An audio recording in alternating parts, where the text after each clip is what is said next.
I was finishing dinner when she dropped it on me. Just like that. No build-up, no serious conversation tone, nothing. She walked into the kitchen, grabbed a glass of water, and said it as casually as someone mentioning they signed up for a yoga class. So, I volunteered to be a surrogate for Brandon and his wife. She can't have kids, and I told them I'd help. I stopped mid-bite, fork halfway to my mouth. I put it down slowly, looked at her, and waited for the punchline. There wasn't one. She was serious, completely serious, standing there in our kitchen, sipping water like she'd just announced she was picking up groceries tomorrow.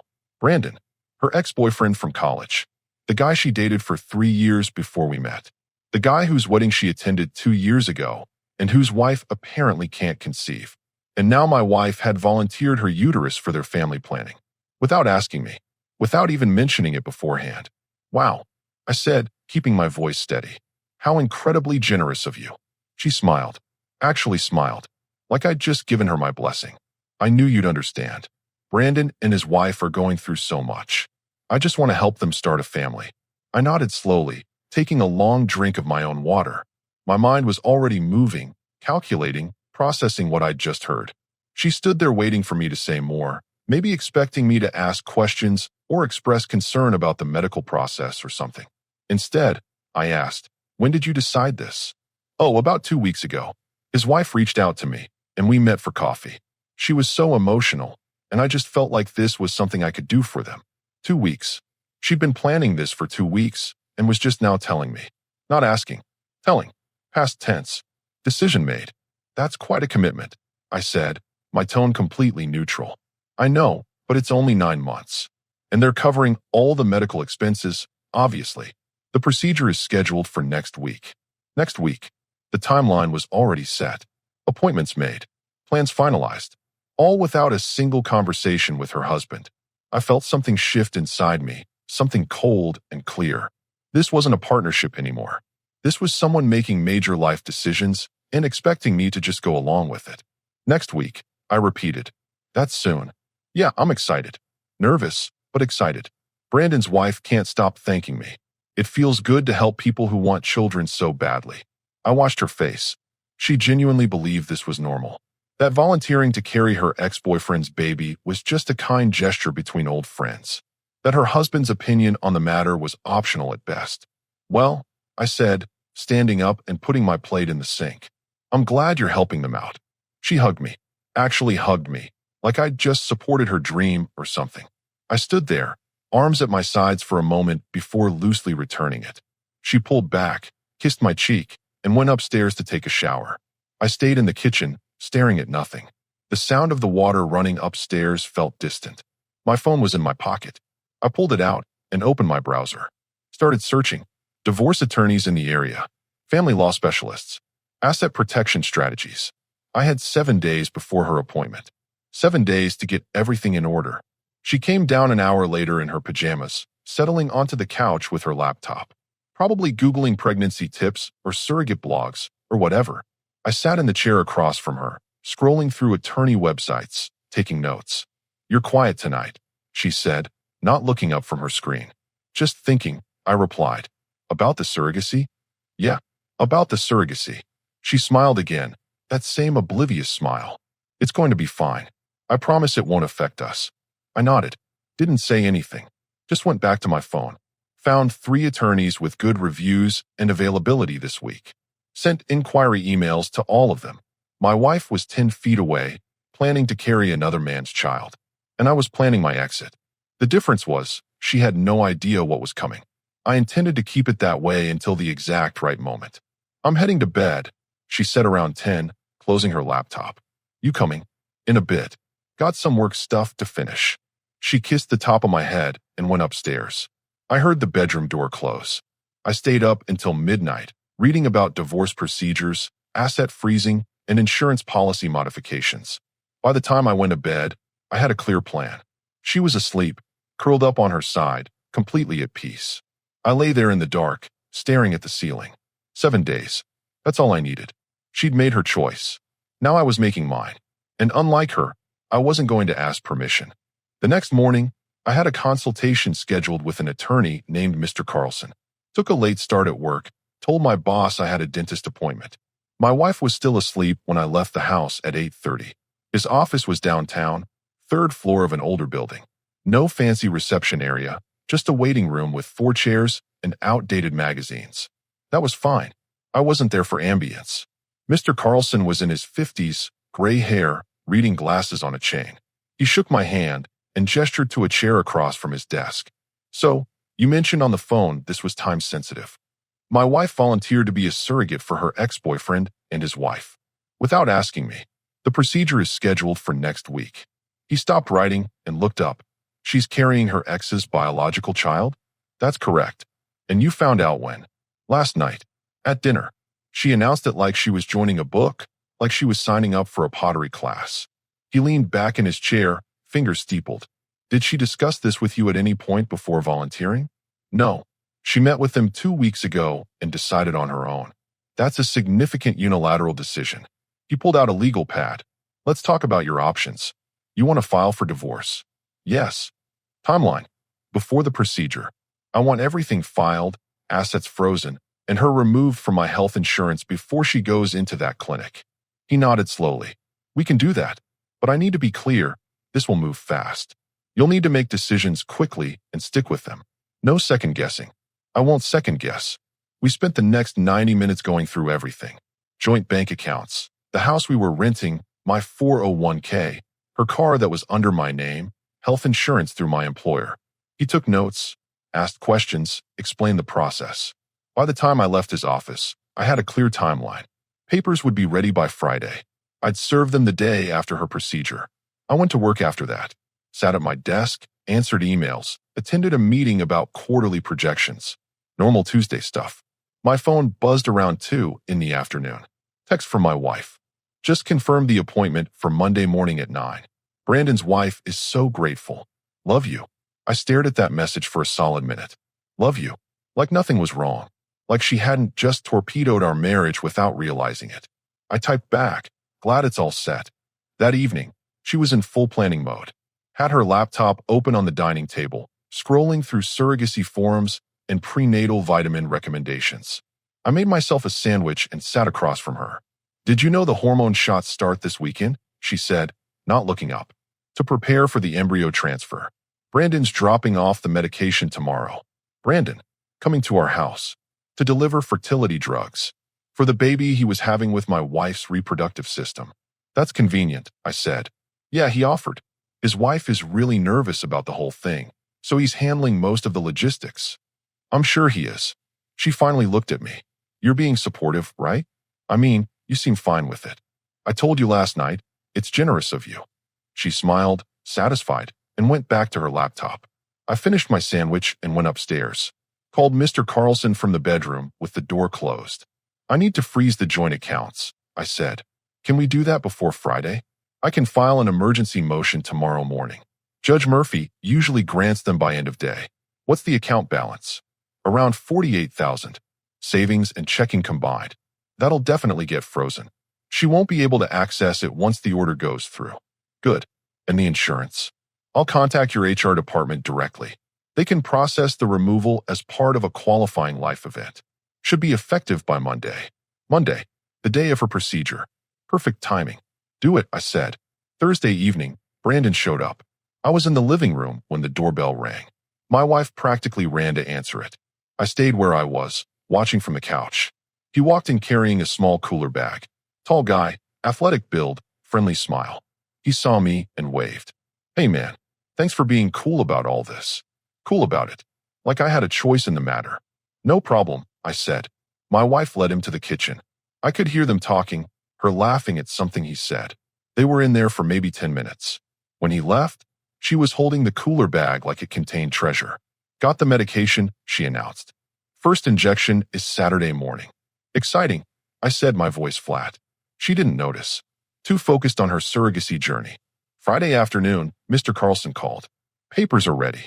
Accounts are frozen as of 3 p.m. Insurance removal processes Monday morning. You're all set. Thank you. One more thing. Once you serve her, she's going to panic.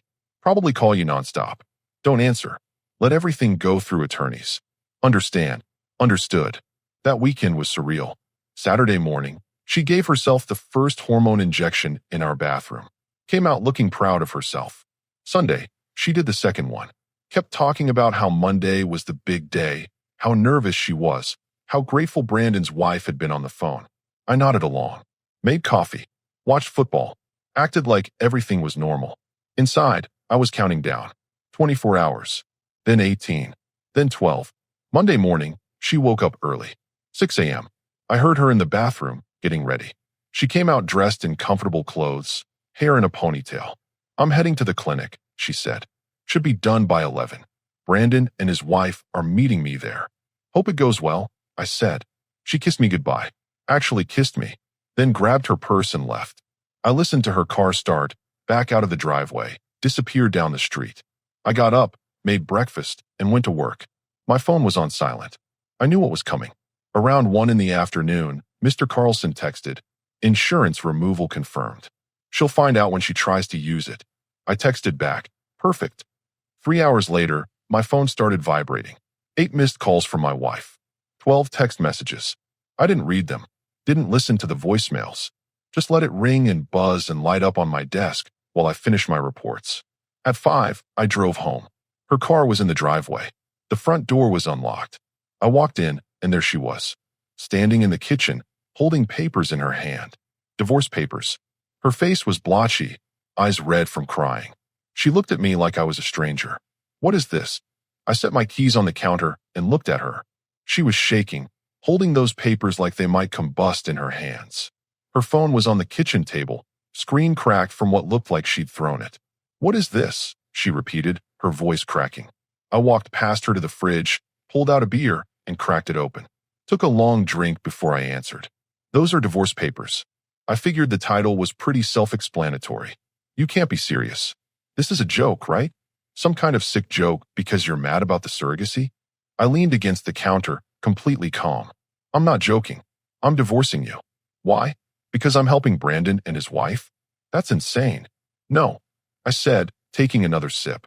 "I'm divorcing you because you made a massive life decision without consulting me. You volunteered your body to carry another man's child and told me after the fact. That's not a marriage. That's you doing whatever you want and expecting me to smile and support it." Her face went from red to pale. "But I thought you were okay with it. You said it was generous." "It was generous. Generous of you to show me exactly how little you value this relationship." She dropped the papers on the table and grabbed her phone. "The bank froze our accounts. I can't access anything." "Was that you too?" "Yes." "How am I supposed to pay for anything? The follow-up appointments, the medications, I need that money." "Should have thought about that before volunteering for a 9-month commitment without discussing it with your husband." "This is insane." She was yelling now, hands in the air. "You're punishing me for helping people." "I'm not punishing you. I'm removing myself from a situation where my opinion doesn't matter. You made a choice. I'm making mine. But I'm pregnant now, with their embryo. The procedure was this morning." I nodded. "I know. Congratulations. I'm sure Brandon and his wife are thrilled." She stared at me like I'd grown a second head. "You planned this. You waited until after the procedure to serve me." "I filed on Friday. The timing just worked out." "You're a monster." "No," I said, setting my beard down. "I'm a man who refuses to be a doormat. You want to make unilateral decisions? Fine, but I don't have to stick around for them." Her phone rang. She looked at it, then answered. "Hello? Yes, this is she." "What?" "No, there must be a mistake. I'm covered under my husband's insurance." "Check again." I watched her face drain of color. "Removed? When?" "Today." She looked at me, eyes wide with panic. "But I just had a medical procedure this morning. I need coverage for the follow-ups. This can't be right." She hung up and threw her phone on the table. "You removed me from your health insurance? Qualifying life event. Divorce filing counts. I'm carrying a baby. Their baby. How am I supposed to cover the medical costs? That's between you, Brandon, and his wife. You 3 made this arrangement. Figure it out." She sank into a chair, head in her hands. "This can't be happening. I was trying to do something good. You were trying to do something that made you feel good. There's a difference." She looked up at me, tears streaming down her face. "So that's it. You're just done? After 6 years of marriage.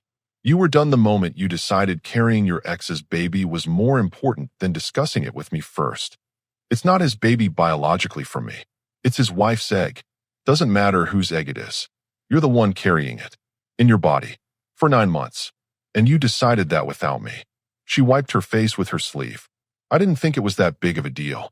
And that's the problem. You didn't think. Or you thought. And you decided my input wasn't necessary. Her phone buzzed. She looked at it, and her face went even paler. Brandon's calling. Better answer it. I'm sure he's got questions.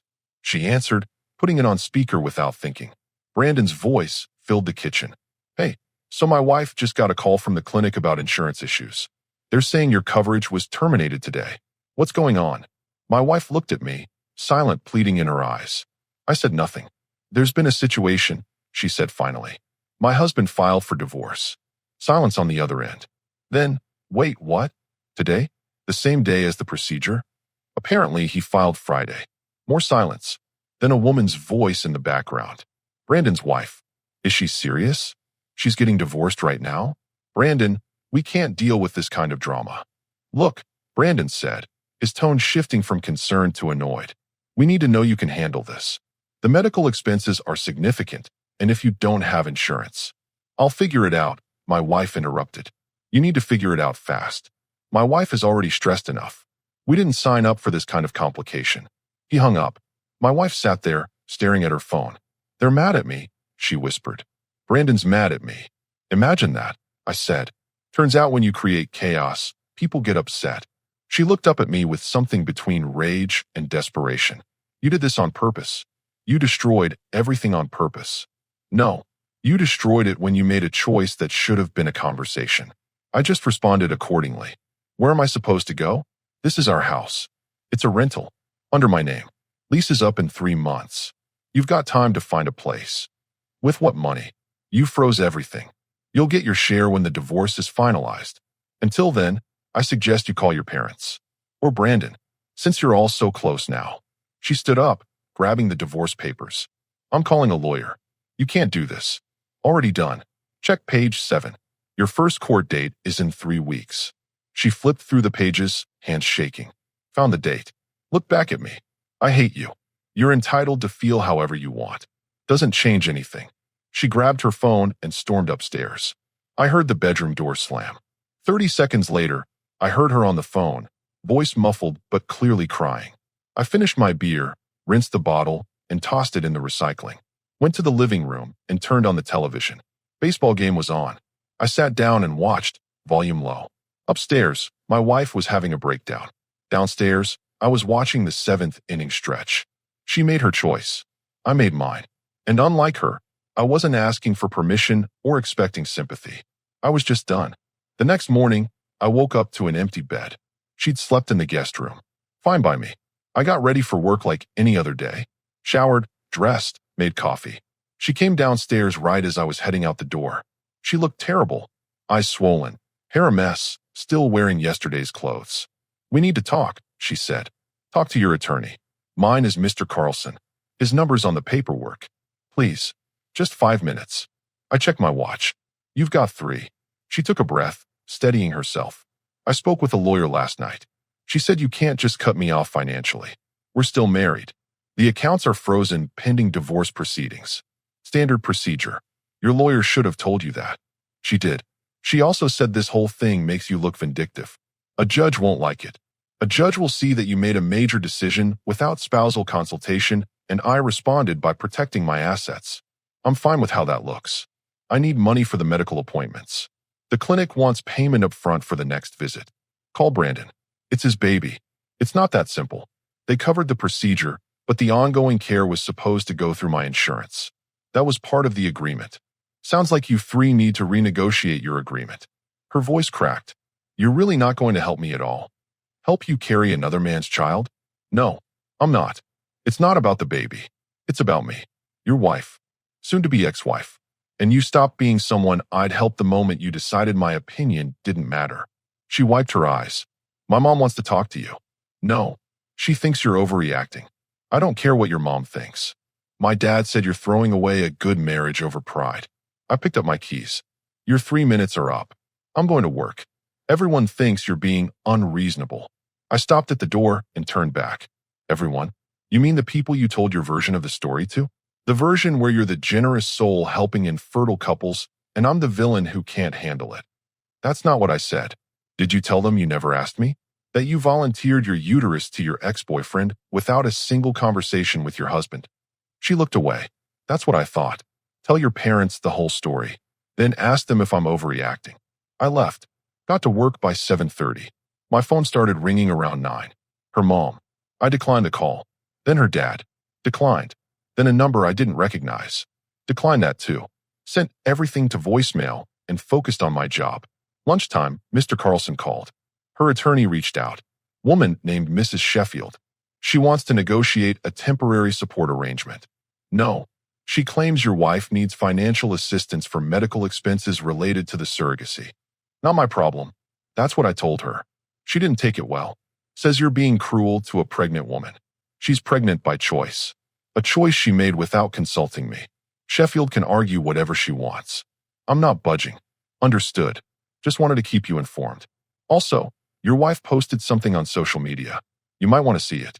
I hung up and opened Facebook. Found her profile. There it was. A long post about how she was going through a difficult time, how she'd volunteered to help a childless couple out of pure compassion, and how her husband had abandoned her during a vulnerable moment. Comments were already rolling in.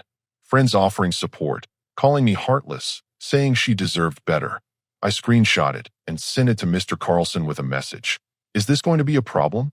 He responded, actually helps us. Shows she's playing the victim publicly while omitting key facts. Judge won't like that. Fair enough. I closed the app and went back to work. That evening, I came home to find her car gone. Good. The house was quiet. I made dinner, ate alone, watched television. Around 8, she came back. I heard the front door open and close. She walked into the living room, carrying 2 grocery bags. Bought food with my credit card, she said. Since I can't access our money. That's fine. She stared at me. That's it. That's all you have to say. What do you want me to say? I don't know. Something. Anything. You're acting like I don't exist. You exist. I'm just done caring about your problems. She set the bags down hard on the kitchen counter. Brandon's wife called me today. She's furious. Says I should have told them about my marriage issues before agreeing to be their surrogate. She's right. You should have. There weren't any marriage issues. Not until you decided to blow everything up. There were issues. You just didn't notice them because you don't pay attention to anything that doesn't directly benefit you. That's not fair. Fair? You want to talk about fair? You volunteered to spend 9 months carrying a baby that's not ours, for people who aren't us, without asking how I felt about it. Then you act shocked when I have a problem with it. That's what's not fair. She crossed her arms. It's just 9 months. 9 months of you being physically and emotionally connected to your ex-boyfriend's family. 9 months of doctor appointments, hormones, body changes, all revolving around them. You really didn't think that would affect our marriage. I thought you trusted me. Trust has nothing to do with it.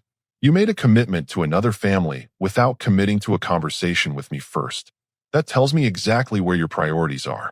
My priority was helping people. Your priority was making yourself feel important. And it cost you everything. She grabbed the grocery bags and stormed upstairs. I heard the guest room door slam again. 2 days later, her attorney called me directly. I didn't answer, but she left a voicemail. Mrs. Sheffield's voice was professional but cold. Mr. Caldwell, this is Attorney Sheffield representing your wife. I strongly suggest you reconsider your current stance. A pregnant woman without financial support or health insurance is a bad look in court. Judges don't respond well to husbands who abandon their wives in vulnerable conditions. Call my office to discuss reasonable terms. I forwarded the voicemail to Mr. Carlson. He called back within the hour. Sheffield's grasping. She knows her client made a massive mistake and she's trying to spin it. Don't worry about it. I'm not worried. Good. Also, I did some digging. The surrogacy agreement your wife signed?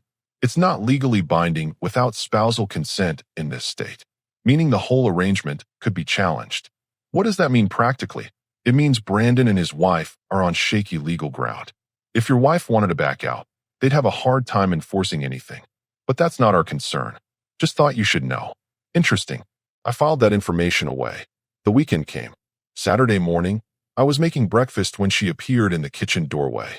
She looked smaller somehow. Defeated. I'm moving in with my parents next week, she said quietly. Okay, they're paying for my medical expenses and helping with a lawyer. That's good. You really don't care, do you? I looked at her directly. I cared. Past tense. You killed that when you proved my opinion didn't matter to you. I made a mistake. No, you made a choice. A deliberate, calculated choice. Now you're dealing with consequences you didn't expect. That's not a mistake. That's life. She left the kitchen without another word. By the following Tuesday, she was gone. Took her clothes, her laptop, some kitchen stuff. Left the furniture.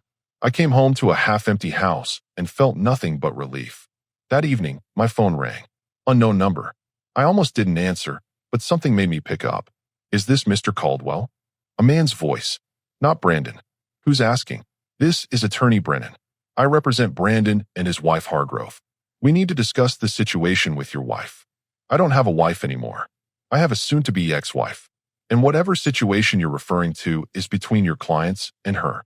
The surrogacy agreement is in jeopardy because of this divorce. Our clients invested significant money into this arrangement. Not my problem. Actually, it could be. If your wife decides to terminate the pregnancy or back out of the agreement, we'll pursue legal action, and we'll name you as a contributing party. I laughed. Actually laughed. Good luck with that. I had no knowledge of the agreement, gave no consent, and filed for divorce the moment I found out. You've got nothing on me. We'll see about that. Yeah, we will. I hung up. Then I called Mr. Carlson and told him about the conversation. They're panicking, he said. Their surrogate is now a liability, and they're trying to threaten their way out of it. Ignore them. If they actually file anything, we'll deal with it. But I doubt they will. He was right. I never heard from Attorney Brennan again. But the damage was done. Brandon, his wife, and my soon-to-be ex were all drowning in a mess of their own making. And I was watching from the shore, completely dry. 3 weeks passed. The court date arrived. I showed up in a suit, Mr. Carlson beside me. My soon-to-be ex-wife sat across the aisle with Mrs. Sheffield and her parents. Her mother glared at me like I'd committed murder. Her father wouldn't make eye contact. The judge was a woman in her 60s, Judge Whitman. She reviewed the filings, looked between both parties, and got straight to it. Mrs. Caldwell, you entered into a surrogacy agreement without consulting your husband? My wife stood. Yes, Your Honor. But I didn't think it required his permission. It's my body. It is your body. Judge Whitman agreed. But marriage is a partnership. Major decisions affecting both parties typically require discussion. Did you discuss this at all before volunteering? Silence. No, Your Honor. The judge made a note. Mr. Caldwell, you filed for divorce immediately upon learning of this arrangement? Yes, Your Honor. And froze joint assets? To protect them during proceedings? Yes. Judge Whitman looked at Mrs. Sheffield. Counselor, your client made a unilateral decision with significant implications. I'm not seeing grounds to claim abandonment here. The asset freeze is standard. Request denied. Mrs. Sheffield tried to argue, but the judge moved on. Temporary orders were established. I'd pay minimal spousal support until the divorce finalized. The house stayed under my name. She had 60 days to remove her remaining belongings. We left the courthouse separately. I didn't look back. 2 months later, Mr. Carlson called with news. Brandon and his wife are suing your ex-breach of contract. She missed 3 medical appointments, and they're claiming she's not upholding her end of the surrogacy agreement. Is she still pregnant? As far as I know, yes. But apparently she's been difficult to reach and non-compliant with their requests. I wasn't surprised. She'd created chaos, and now everyone was paying for it. The divorce finalized 4 months after I filed. Clean split. She got her half of the savings, minus legal fees. I kept the car, the furniture, and my peace of mind. I ran into her once, 6 months later, at a grocery store. She was visibly pregnant, pushing a cart alone. She saw me and froze. I nodded once and kept walking. Heard through mutual friends that Brandon and his wife got their baby. Also heard they refused to speak to my ex after the delivery. Too much drama, they said. Too many complications. She moved 2 states away after that. Started over somewhere else. Me? I stayed right where I was. Got a promotion at work. Started going to the gym regularly. Dated casually, nothing serious. Focused on building a life I actually wanted. Sometimes people ask if I regret how I handled it. The answer is simple. No. She made a choice that showed me exactly how much my opinion mattered to her. I responded by showing her what consequences look like. She wanted to help Brandon start a family. I helped myself start a new life. And unlike her decision, mine actually worked out. A year after the divorce, I was sitting in my living room with a beer, watching a game, when my phone buzzed. Message from an unknown number. This is Brandon. I owe you an apology. You were right about everything. I'm sorry for my part in what happened. I stared at that message for about 10 seconds, then deleted it. Didn't respond. What was there to say? He'd helped wreck my marriage and now felt bad about it. Good for him. The truth is, I'd moved on completely.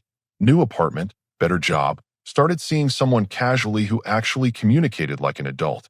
My life improved the moment I stopped accepting disrespect. People told me I was cold, that I should have tried counseling, given her a chance to explain, been more understanding. Those people don't get it. There was nothing to explain. She made a choice that put another man's family planning above her own marriage. That wasn't a communication problem. That was a priority problem. I learned something important through all of it. Marriage isn't just about love. It's about respect. It's about treating your partner like their opinion matters, especially on decisions that affect both of you. She didn't do that, so I didn't stay. Some guys would have stuck around, complained for years, let resentment build until they were miserable shells of themselves. Not me. I saw the situation clearly and acted decisively. No begging, no drama, no trying to change her mind. Just clean, immediate consequences. Did she suffer? Yeah. Lost her marriage, her financial stability, got sued by the people she tried to help, and had to move away to escape the mess. But those were her consequences, earned by her choices. Did I suffer? Not really. Had a few rough weeks dealing with the logistics, sure. But compared to spending years in a marriage where I didn't matter, that was nothing. The divorce taught me what I wouldn't tolerate. Disrespect, unilateral decisions, being treated like my opinion was optional. I set that standard and I've kept it ever since. These days, I'm doing fine. Better than fine, honestly.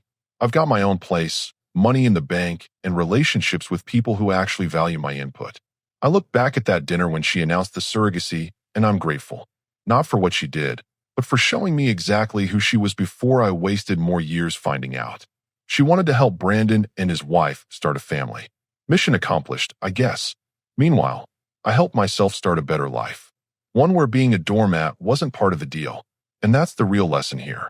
When someone shows you they don't value you, believe them. Then act accordingly. Don't wait around hoping they'll change. Don't make excuses for behavior you wouldn't tolerate from anyone else. Set your standards. Enforce them. Move on. I did. Never looked back. Never regretted it. And I never will.